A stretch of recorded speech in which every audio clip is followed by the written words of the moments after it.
What a pleasure. I mean, this movie is. I feel like I've been on the ride with you guys. So I remember the first time, and everybody was like, I was surprised by the overwhelming response to it. And it kind of reminds me of the theme of this one. It's like the day after Happily Ever After. So when I first got to start working on this project, like how was that going into it as opposed to the first project? Yeah, I think we approached it the same way. Like it was just us and the story and the same team. And where are the characters now? I think we love the idea of looking at change and how they grow up. And we know life throws you curveballs all the time. And being able to go through that with these characters, I think what we found over time was just how much stronger they were inside than we knew. Yeah. And hoping that would inspire as people all face tough times. Yeah, I'm sure, especially for you as a writer, that you could get comfortable, and stepping out of your comfort zone is always a challenge, and we see Elsa going through that. How do you overcome that, where everything's kind of cool, but you have to do something that might be a little bit, outside your comfort zone? How do you approach that?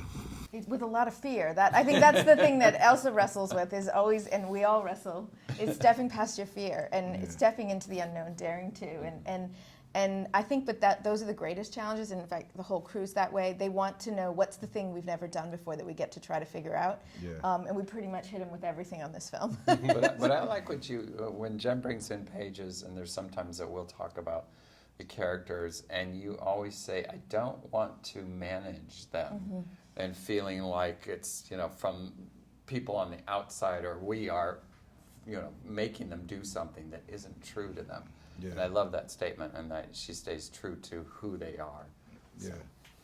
Yeah. Well, as a producer, I know that this film was inspired by the Snow Queen, 1845. What do you think is the contemporary projects today that's going to be inspiring projects 200 years from now? Oh my gosh, that's a tough one for me to answer. It's interesting because I think there are a lot of modern fairy tales, and it's funny. I went to Hamilton immediately because I think that is groundbreaking in terms of what it is, and it's Shakespearean at the same time, in its own way. So that was I just mentioned that came to mind. I think that anything that has a timeless quality to things we resonate, but also is willing to look at the time we live in and push it.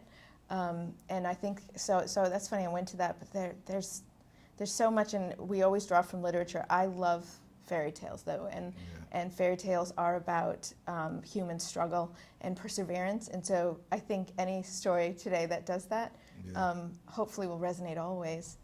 Well, I really enjoyed this project. You guys have been involved with some of my favorite projects here at Disney, so keep on doing your thing. We'll keep on watching. Thank you. Thank you so much. Thank Lovely you. to meet you.